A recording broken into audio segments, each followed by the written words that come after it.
napakaganda naman ng food truck. Ito ba yung pinagawa nung pamangkin mo? Opo. Oo. So magkano daw po yung halaga nito? 200,000, sir.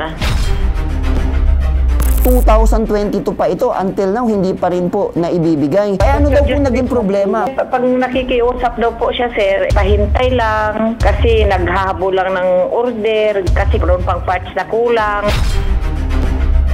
Noong una maganda ang rin niya, marami naman siyang kaya nagpungguli, kung paano nagka-problema sila, yata sabi niya nga, natakasan siya nung sekretarya nung una. So, hindi ko naman madamang bakit gano'n sabi nga namin. Bigyan siya ng matagal na panahon itong mga tao kaya nagreklamo na ngayon, nabuhat niya ako itong kapisan. Dahil hindi po siya nakakatupad, kaso pong estafa, falsely pretending to possess power, possess business, possess capacity or qualification is punishable as estafa with imprisonment of not less than 6 years. Yun nga po yung yung problema namin dahil sa kumpanya. Medyo na-scam kami ng isang tao po. Sir Mark, naintindihan ko naman nagka-problema sa negosyo, pero ang pag-uusapan natin yun, hindi naman kasalanan ng ating kliyente. Kung tutuusin mo, kung pwede lang sila magsampa ng kaso, magsasampa na sila ng kaso. Kaya po ako lumapit sa hashtag ipabitag mo para po ilapit yung problema ng anak ng aking matalik na kaibigan na bumili po siya ng food truck na Toyota Light Sky. Nagkaroon po sila ng transaksyon noong June 28 at gumawa na po sila ng kontrata. Yung anak naman po ng kaibigan ko, nag-send po ng pera sa bangko ng 200,000 noong June 30, 2022 po. At simula po noon, wala pa naman po yung pinag-usapan nila na food truck. Yung pera po, pinaghirapan po nilang mag-partner para po makabili sila ng food truck na yon at makapag-umpisa na po sila ng business na magkaroon sila ng income. Kaya po kami nakapag-decide na lumapit po dito para humingi po ng tulong sa inyo, Sir Carl, Sir Ben. Sana po matulungan nyo naman po kami na makuha namin yung ibinayad nung anak nung aking kaibigan po na 200,000. Para po sa reklamong ito, makakausap natin sa kabilang linya, no? Si Feli Saranduin. Ma'am Feli, linawin ko lang kayo yung tiyahin nung nagpagawa ng food truck, tama po, no? Kayo lang po yung nagrepresenta kasi kayo yung nandito sa Maynila nung nakaraan, tama po ba? Ito, sir. Ito pong pamangkin nyo, anong pangalan po yung nagpagawa ng food truck? Alexander Ostrea de Guzman, sir. Yun. Paano niya po nakilala itong gumagawa ng food truck? At ang tanong ko, bakit po food truck yung pinapagawa nung pamangkin nyo? Yung po ba para sa negosyo? Opo, sir. Kasi yun ang gawin nilang negosyo nila, sir, para magkaroon sila ng income sa araw-araw. Oo. Nakikita ko sa video dito, ewan ko, sa inyo ba galing ito, napakaganda naman ng food truck. Ito ba yung pinagawa nung pamangkin mo? Opo. Oo. So magkano daw po yung halaga nito? 200,000, sir. 200,000 pesos. All in na po yun? Opo, sir. Sige po. Sila po ba, ma'am, personal po ba sila nagtransaksyon, nag-uusap, or ang kanilang negosasyon palagi lang sa online? Nung nag-order po siya, bali personal, pero nung huli na po, sa online na lang po. So, na-meet niya naman talaga itong si Mark, yung gumagawa ng food truck? Sabi ng pamangkin ko po, na-meet daw niya. Na-meet niya. Nakapunta kaya si Alexander doon? Parang hindi ko na tanong, sir, pero alam. may kontrata sila, may kontrata sila. So, ibig sabihin, nakapunta. Yes, okay. So, may contract. Malinaw sa contract, ilang araw po na dapat magagawa itong food truck? Ang sabi po dito, parang 60 days. 60 days lang, ganun kabilis. Opo, 60 days, working days, sabi niya.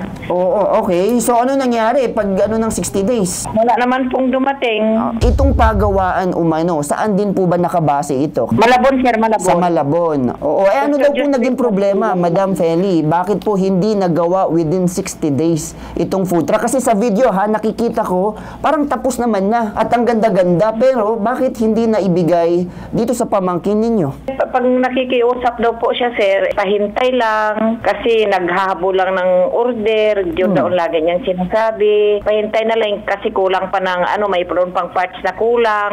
Pero yun nga, ang tagal na, di ba? Kasi parang pagkakarinig ko dun sa VTR mo, 2022 pa ito, until now, hindi pa rin po na ibibigay. Ano na bang balita dun sa gumagawa na si Mark? Tinakbuhan na ba talaga itong pamangkin ninyo? Hindi na sinasagot? sumipot? Mayroon pa silang communication pero puro pangako po. Puro pangako. Pa-barangay po nung pero hindi siya sumipot sa barangay. Okay. So, hindi siya sumisipot. Kahit ano nang gawin ninyong follow-up, puntahan ng personal, patawag ng barangay, hindi sumisipot. So, matigas po talaga. O, siguro, alamin natin sa barangay, no? Tawagan natin ngayon yung EXO ng Barangay Santulan, Malabon City, si Enrique Manlapas. Anong magiging statement nyo dito, no, EXO? May pagkakaalam ba kayo sa nangyari or may iba pa bang reklamo laban sa tao na to? Kwento mo sa amin, EXO. Marami na rin reklamo sa kanya. Noong una maganda ang niya, marami naman siyang kaya lang kung huli, kung paano nagka-problema sila, yata sabi niya nga, natakasan siya nung sekretarya nung una, tapos nagwag kami, dami lang dumaras ng reklamo. Pinadala ko naman sila sa sinasamahan ko sa asawa, kinakausap niya asawa. Kung huli, hindi ko din nagpakita siya. Hindi ko alam kung nasaan, hindi mo masabi ng asawa kung nasaan. So yung nagpapatakbo na negosyo ngayon yung asawa, and may binabanggit ka pa din kanina na kung saan yung mismong sekretarya ay mukhang tinakbuhan ata itong sinasabing si alias Mark ng certain halaga ng pera, parang ninakawan siya, tama ba? Ganun po. And then nagkawindang-windang negosyo. Tama ba? Hindi ko na sinasabi sa amin. Alright. So, siguro punta naman ako sa punto na kung saan ay ilan na yung mga tao na lumalapit sa inyong barangay na nagrereklamo laban dito sa sinasabing may-ari ng kumpanya na nagpapagawa ng food truck. Mga lima. Alright. Sa akin lang, XO, kung ganun yung nangyari na tinakbuhan siya nung tao niya, sekretarian o staff, di ba, naloko siya. Pero bakit ang hindi ko maintindihan, ayaw niyang harapin itong sila Feli or yung Alexander na nagpagawa. Kumbaga, kung naloko siya, problema na ng kumpanya yon or problema niya sa mga tao yun. Opo, hindi ko naman madamang bakit gano'n sabi nga namin. Di ba? Bigyan siya ng matagal na panahon itong mga tao eh. Sabi Oo. matagarin to, para gusto maayos pa rin yung hindi pa siya nireklamo to. Tagal na kaya nagreklamo na ngayon. Nagulat niya ako itong pisan. Sir Mark, nandiyan na ba kayo? Opo, nandito po ako. Naka-live po tayo sa ipabitag mo sa IBC TV 13. Sir, matanong ko, anong panig ninyo dito sa mga nangyari dito sa hindi pag-deliver ng sinasabing food truck? Yun nga po yung yung naging problema namin dahil sa kumpanya. Medyo na-scam kami din ng isang tao ko. Alright. Yung na-scam natin na tao ko, na-demanda ko rin naman yun, and na-entrapment ko pa na po namin. No? So, doon po nagsimula talaga yung problema. No? Although yung hindi lang po siya nagkaroon kami ng problema sa kanya, no? Marami rin po. Pero unti-unti po namin nasolusyonan. No? Yung iba nga po na paggawa ng food truck, yung iba na naka-compromise agreement na rin po. No? Kasi talaga nagka-problema lang po sa negosyo. Alright, Sir Mark, naintindihan ko naman nagka-problema sa negosyo, pero ang pag-uusapan natin yun, hindi naman kasalanan ng ating kliyente. So, meron ka bang maibibigay na solusyon ngayong araw kung anong magagawa mo para dito sa ating lumapit na complainant? Opo, bali ang solusyon ho dyan, dalawa lang po naman yung solusyon dyan. Yung mabigyan kami ng pagkakataon uli na matapos o magawa po yung food truck, and or mabayaran po yung naibayad niya na 200,000. No? Hindi kaya sir, mas maganda na lang siguro na ibalik nyo na lang yung kabuuan 200,000 kasi I don't think na nasa options na anymore na maibigay yung food truck dahil sir, mahigit 2 taon nag-antay yung mga tao. Naintindihan ko naman na umabot sa punto na nagkaroon ng problema kayo sa negosyo, pero sir, hindi naman kasalanan ng ating kliyente at hindi dapat siya nadadamay dyan. Nakukuha niyo ba ang aking punto? Alright? Tama naman po yan. And gaya nga po na so sir, kung willing ka i-refund itong sinasabing 200,000 pesos, ano yung magiging specific date na mapapangako mo para ibigay? Sir, sa ngayon po, so madami po kasi talagang nakapila rin sa compromise agreement, no? Dahil nga... Sir, naiintindihan ko na maraming nakapila sa compromise agreement, pero ang pinag-uusapan na isa sila din sa mga kliyente na nagkaroon ng problema dito sa kumpanya mo. So I think na kailangan mo din i-take charge, command responsibility, kailangan mo pa rin panagutan. Alright? So, asigasuhin mo naman itong mga kliyente mo, sila naman nakapagbayad na buo, sir. Kung ikaw naman nasa parte nila na 200,000 na nailabas mo at wala ka pa rin nakakuha ang produkto na mahigit 2 taon, hindi kaya sasama ang loob mo? Tama po, tama Di ba po. totoo So, ba din, ano sir, po, na nagpahiring sa barangay at hindi kayo sumipot? hindi ko matandaan, sir. Tapos Pasensya meron po, din na no? demand Dami po letter na naman pinadala at hindi din daw yung sinagot? Hindi ko matandaan, sir. Pasensya na, pero kasi... Oh, marami sir, po talaga, basta ang para sa akin is kung hindi niyo matandaan, dapat tandaan niyo yan. Sinabi ko na sa inyo ngayon kasi Opo. mismong galing ng barangay at mismong galing sa tao na kausap namin na nagpapadala sila. So in terms of giving of chance, pretty much ikaw, sir, na kung tutuusin mo, kung pwede lang sila magsampa ng kaso, magsasampa na sila ng kaso. Pero ngayon na kahit papano, kinakausap ka namin sa ere, kinukuha ang side mo, we're asking a solution from you, pero kung babaliwalain mo yun, din i-recommend namin sila na mag-file ng case against you. And maybe not also check on your business kung meron ba yung permit and everything. Kasi, sir, non-delivery mo yan of service. That's a problem. Baka mamaya nagmumukha nag-i-scam ka din aside dun sa tao na nang scam sa'yo. Ayaw naman natin na umabot yun.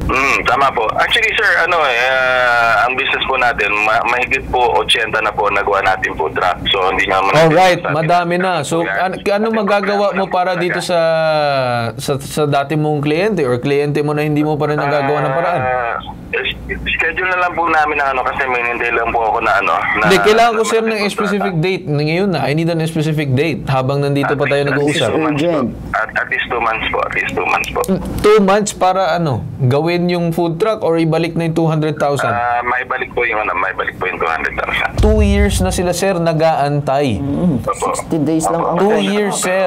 And then, paantayin mo pa ng 2 buwan. Yun yung sinasabi namin. Hindi kami pumapasok dito para maningil. Bagkos, ang sinasabi namin, there was a service paid for and hasn't been given in return na service. So, nagkakaroon ng problema dito, sir. Pasensya na po, pero kasi kung magbibigay po ako ng ganyan date ng kinabukasan po, hindi ko naman, sir, sinasabing kabukasan, but more of a reasonable date para dito sa kabilang panig. Compromise hindi naman 2 months, dapat at least 2 weeks or maybe a week, baka mapagbigyan ko pa. Then I would understand. Pero kung 2 months, sir, that's too much. It's too long. Yes, sir. Yes, sir. So, sa ngayon po, yung po ang kalkulasyon ko na kaya natin gawin yan. Yung 200,000 po, hindi nga malaking pera na rin po. Lalo nga po, sabay-sabay nga po yan na nagka-problema. Attorney Batas, nandiyan pa kayo? Sige po. Well, una, pasasalamatan natin dahil nagbibigay siya ng posibleng solusyon at ang ibig sabihin, itong kanyang pagpapahayag dito sa ipabitag mo ni Ben Tulfo, pag-amin, hindi siya umiiwas doon sa mga naganap na pangyayari. Ang problema lang po niya, sa totoo lang, hindi na po pwedeng papaghintayin pa 2 taon na po ito. At Correct. dahil 2 taon na pong matagal, may tungkulin na po siyang ibalik. Correct. Bigyan po siya, usually, pagka po ang batas lang kumikilos dyan, binibigyan siya ng 3 araw para tuparin ang kanyang pangako, tuparin ang kanyang obligasyon, either ibalik ang pera, kasama na po yung interest at penalties, or ibigay yung food truck na pinangako magagawa. Pag wala po yan sa loob ng 3 araw, yan po ay magiging ginawang Carl Tulfo, mga kababayan, sa ipabitag mo ni Ben Tulfo para po sampahan na ng kaso. At kung marami po yung mga tao na ginagawa ng ganito, hindi lang pala iisa, magiging large-scale estafa po yan. Large-scale swindling na sa ilalim po ng Revised Penal Code of the Philippines at sa iba pang mga batas na umihiral, abay pag nasampa po yan, wala pong piyansa habang nililitis ang kaso. Sa katunayan po, pagka wala pong kasunduan sa pagbabayad ng interest, ibig sabihin pumasok po sa transaksyon sa hindi inasahang dahilan, hindi natupad ang transaksyon at kailangan ibalik ang pera. Ang ibig sabihin po niyan, hindi nagkasundo sa kung magkano ang interest na babayaran. Pero hindi po nangangahulugan na walang interest. Pangunahin po diyan, sabi ng Korte Suprema sa napakaraming kaso, pagka walang interest na pinag-usapan, yung pong nakakuha, nakautang, o di kaya tiwalaan ng pera, ginawang po, kailangan po niya magbayad ng 1% per month interest. At lalabas po yan, 12% interest per annum. Tumatakbo na po ito ng 2 taon. So, ang computation po niyan, 12% times 2, 24% na po siya, doon po sa 200,000. Pero maliban po doon, sabay, kailangan po panagutan dyan yung cost of money. Halimbawa, kung idiniposito yan, itong si Christine, yung pong nagre-reklamo sa atin, magkano kikitain? Ilagay na po natin sa pinakamababa. 4% kita sa bangko sa loob ng 1 taon. Karagdagang 8 taon po yan. 32% ang idadagdag po dyan kung sakasakali. Pero liwanagin ko lang kagad, Carl Tulfo, Tulfo, dito po sa nagrereklamo at saka po doon sa nangakong magbibigay ng food truck. Pagka nagkabayaran, hindi po nangangahulugang lusot na yung hindi nakatupad sa tungkulin. Bakit po? Pagka po nakaisip, yan po nagrereklamo yan, nasa kabila ng nakabayad, didemandahin pa rin siya, haharap pa rin po sa kasuhan. Diyan po sa usapin yan. So, ang pakiusap po natin, Ginoong Carl Tulfo, dito po sa nangangako, tuparin na ninyo, tapusin na ninyo, ipangutang nyo. Sabi nga po ng awit, beg, steal, or borrow. It doesn't matter. What matters is, tapusin ang inyong tungkulin, tapusin ang inyong problema, at matakot po kayo dahil tututukan po ito ng ipabitag mo ni Ben Tulfo, ni Ginoong Carl Tulfo. Ito po kasi, alam po nyo, kasama sa advokasya ito ni Ben Tulfo. Kaya po siya #1 kandidatong senador. Bakit po? Abay, nakatutok po si Ginoong Ben Tulfo sa katuparan, kalutasan ng lahat ng suliraning dinadala dito. At huwag niyong ipagkakamali. Nakikita po niyo, mabait si Ginoong Carl, mabait si Ginoong Ben Tulfo, na ngayon senador ko sa Senado. Abay, talaga namang hindi namin kayo pahihintulutang makatakas ng ganun-ganun lang kung hindi po kayo kikilos kagad para maareglo. Ginoong Carl Tulfo. Alright. So ngayon naman, balikan na natin si Mark. Mark, nandiyan ka pa? Apo, nandito po. So Mark, narinig mo naman na willing ka naman bigyan ata ng pagkakataon itong kabilang panig na para magbayad. Pero ang magiging problema is kung hindi kayo magkasundo ay talagang hahantong ito doon sa sinasabing sampahan. Ma'am Feli, okay ba sa inyo na siguro by end of this week or end of next week maibalik? Kailan nyo siguro gusto na maibalik yung pera? Kung pwede sir, as soon as possible. Pero kung maipangako niya na sa sinabi niyo sir, okay lang po. So, pinakamahaba na ma'am is 2 weeks para sa inyo. Okay yun sa inyo. Tama ba? Opo, sir. Opo. Alright. Sige. Alright. Balikan natin si Mark. Mark, nandiyan ka ba? Apo, nandito po. So, Mark, ayun yung nagiging kahit papanong palugit or kahit papanong chance na binibigay sa inyo ng pamilya, ng inyong transaction na magawa ng paraan na maibalik yung pera within the 2 weeks timeline. If not, then of course, may karapatan naman din sila mag-file ng kaso laban sa inyo dahil hindi nga siya na-deliver na mahigit 2 taon. Nakukuha nyo ba yan, Sir Mark? Apo. Alright. So, ano sa tingin ninyo? Magagawan mo ba ng paraan? Sir, gaya sabi ko po, bago ko po kayo kausapin. So, gaya po na sabi ko, marami pong problema. Pasensya na po, pero talagang mahirap po yung sumagot naman ako. Na alam ko hindi naman po namin kaya. Yes. Wala naman problema, Sir Mark. Naintindihan ko naman yun. So, yung magiging huling mensahe ko na lang, pag-isipan mo, you have 2 weeks to come up with the said money, timeline nila yon. If not, then may karapatan naman din sila na mag-file kasi of course ay meron din ng kahit papano na pakiramdam nila na naloko sila sa parte nito. Alright, Mark? Sige po, okay lang po. Alright. So maraming salamat to sa pagtanggap sa aming tawag ngayong araw and sana magawan na ng paraan itong sa problema nila nanay at kanyang pamangkin. Alright? So itong pag-uusapan natin, balikan na natin si Ma'am Feli. Ma'am Feli, nandiyan na ba kayo? Opo, sir.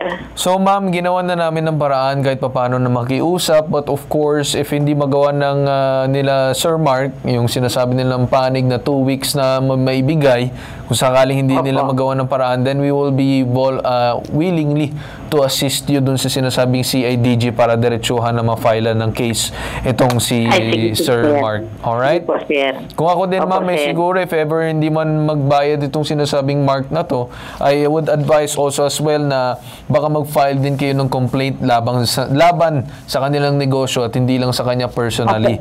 Kasi ito ay between sa inyo at yung kanyang negosyo, hindi lang naman sa kanya. Alright, ma'am? Opo, sir. Alright. So maraming salamat po sa inyo, Ma'am Feli. Ganon din, sir, Carl. Maraming salamat po. Thank you, ma'am. Thank you. Alright. So, dyan tayo nagtatapos. Ito ang nag-iisang pambansang sumbungan, tulong at serbisyong may tatak. Tatak bitag ilalaban kay Digiiwan. Ito ang hashtag ipabitag mo.